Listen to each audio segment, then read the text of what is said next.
sinabi sa atin na, look, I was into drugs, but reformed na ako.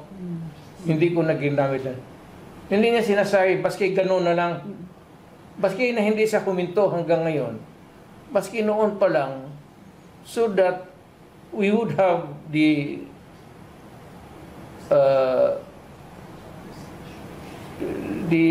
balance natin to elect a president who has admitted that nagdudruga siya.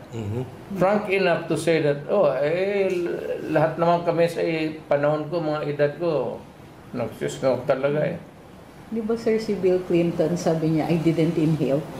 So may mga ganon. It was, kumbaga, prevalent ng time na yun. So the only person, sir, that can really put an end to this issue is the president himself. Sabihin niya na, ganoon, bata pa ako, lahat naman kami. Kung sabihin niya yan, no, you can't be convicted. Walang tapos ang istorya. Yes. Kung sabihin niya lahat naman kami, lahat naman talaga. So, hindi talagang in its totality lahat. Kung sinabi mo lahat kami, yung mga estudyante na yaman, it was the times. That was the vote. That was even the vote of the times. So, hindi pa masama na Kaya lang, hindi man niya sinabi. So, we elected the president na who was taking drugs. Maybe before and maybe now. Kaya siya lang ang makapasabi, totoo yun noon, bata pa ako. Pero ngayon na, hindi na gago, presidente na ako. In the sense na pareho tayo na ikaw, dyan naman sa TV, we would understand. Noon, pero ngayon hindi na. At wala naman akong rason na hindi maniwala. You're of sound mind, perfect. Wala akong masabi. You are perfect in your lahat. Paglakad mo, pang ano.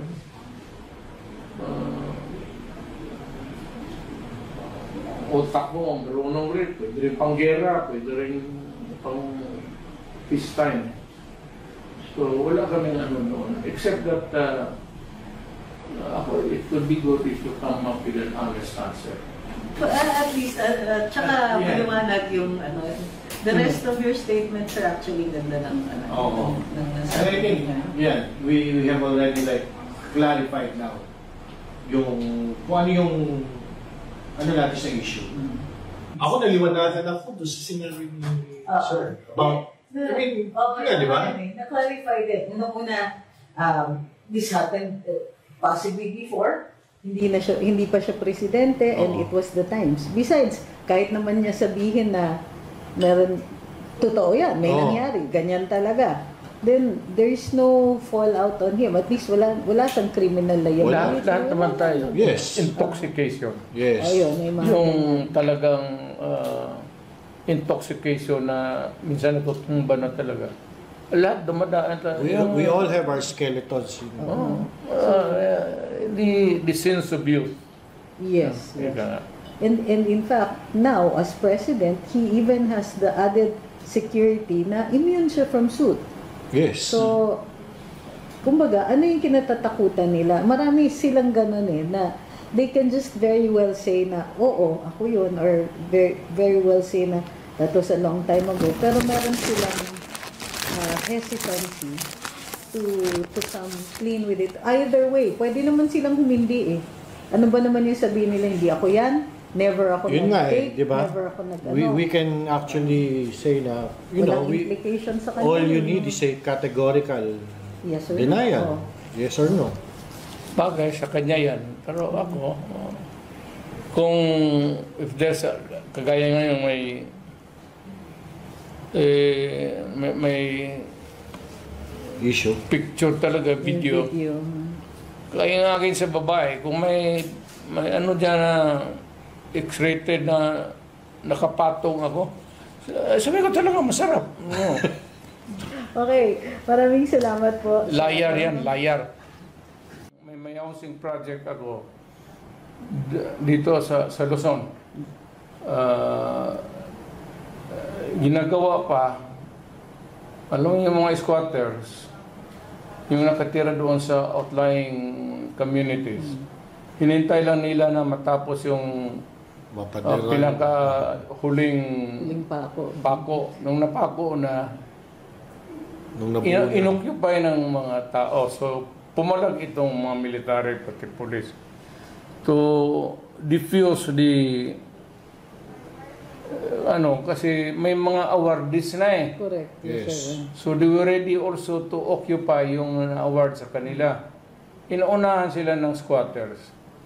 So I was faced with a dilemma. But ang dilemma is the overriding principle there is puro Pilipino ang kaharap ko. Kung ang kontrolado ko ang military, ang police, hindi ang civilian. Ang police, hindi ko na talaga ang civilian. Hindi ko na talaga mapaalis. Magpakamatay na yun doon eh. Correct. Lalaban na yun. So sabi ko sa military and police na bata, relax na lang kayo. Gawaan ko na lang kayo ng bago. Magawa na tayo ng bago. Huwag na natin Pilipino yan. Masakit naman sa dibdib yung baril mo yung isa dyan kasi lumaban. Bahay yan eh. Pagkain, bahay. Hindi natin pwedeng ratratin yung mga gano'n. Balansin na lang natin. Tayo ang sa gobyerno, tayo ang mag-atras. That's what I told the military. But I made a lot of compensation there along the way. Sa lahat ng bagay, yung housing. Matagal na yon, so parang nabawi ko rin yung iba. Especially yung housing dito sa yung tinamaan sa Yolanda. Sa Yolanda. Yes, sir. Yes, sir. Mukhang weakness kasi ng current administration ang housing. Halimbawa, nagkamali si Ang laki ng pangako eh.